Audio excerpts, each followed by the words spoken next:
Shalom Bracha, Moadim L'Simcha, Chagim Zonim Sason. Baruch Hashem, we're in this beautiful time of Sukkot, those 8 beautiful days where we get close to HaKadosh Baruch Hu. And we call this Chag Zman Simchatenu. It's a time of being happy and being joyful.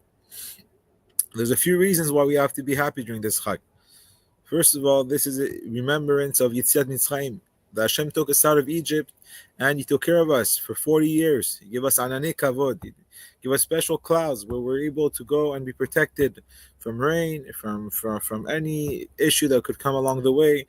And we had no snakes, no scorpions, nothing was able to affect us during this beautiful time in the desert. And something that I would like to share with you is this idea of we say that the sukkah is supposed to be a house that is aray. There's keva and aray. What is the difference? Aray means that it's something that's going to be temporary, and keva is something that's permanent. We have to understand something very important, is that now that we come out of Yom Kippur, where it was very serious, where the judgment for us and the whole world was finally sealed, so now we're coming to Sukkot, which is Azman Simchatenu, of Azman to be very happy. But we have to understand what happy means.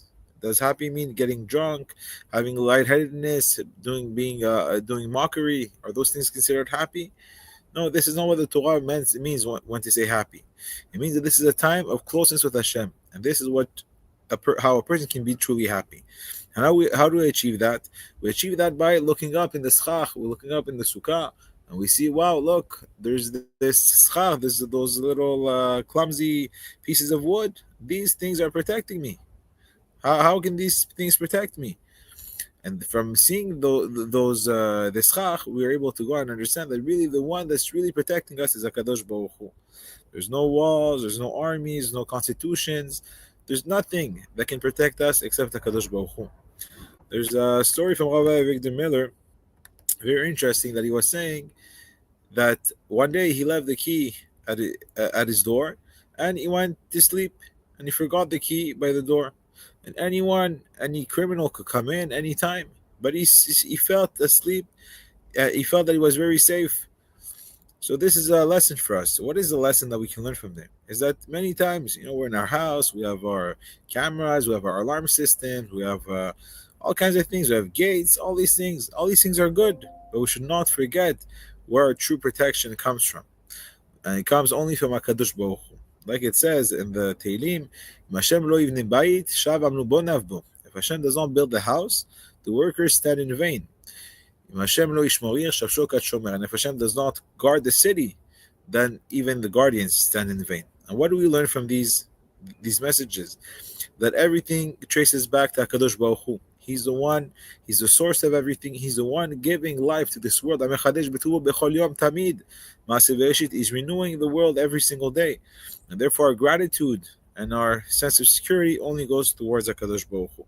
And therefore these times of Sukkot is Zman Simchatenu, that we can be close to Hashem, that we can understand that it's not through our own actions, through our own different ideas or physical efforts that we do, that this will bring us close to HaKadosh Baruch Hu, that this will be the things that will protect us.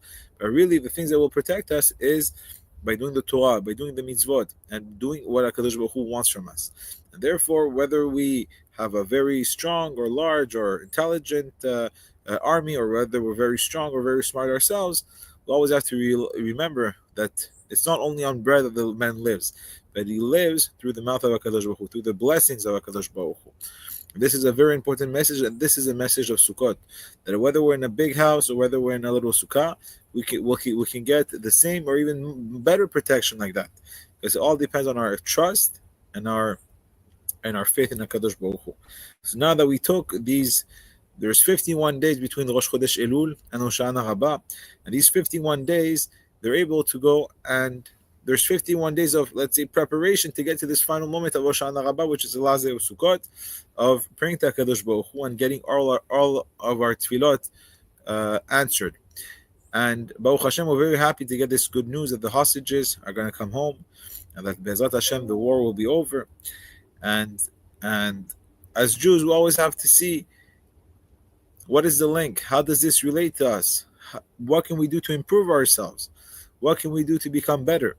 And now that we had the 40 days of Slichot, that we had Rosh Hashanah, we had Yom Kippur, now we're in this very happy and joyful time. And this is the best way to serve HaKadosh Baruch Hu, and being happy. But being happy, there still are those limitations that will not get us to be in a state where we forget what is our real goal.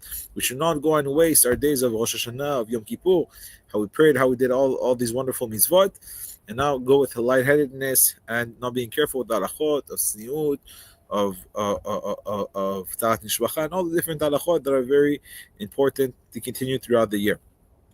So on this note of this beautiful Chag of Sukkot, which is it's called the happiest time of the year. There's three names to it: Chag Sukkot, Chag Asif, which was the time of the harvest, of collecting the crops. Everyone's so happy because they're able to enjoy all the things that they planted.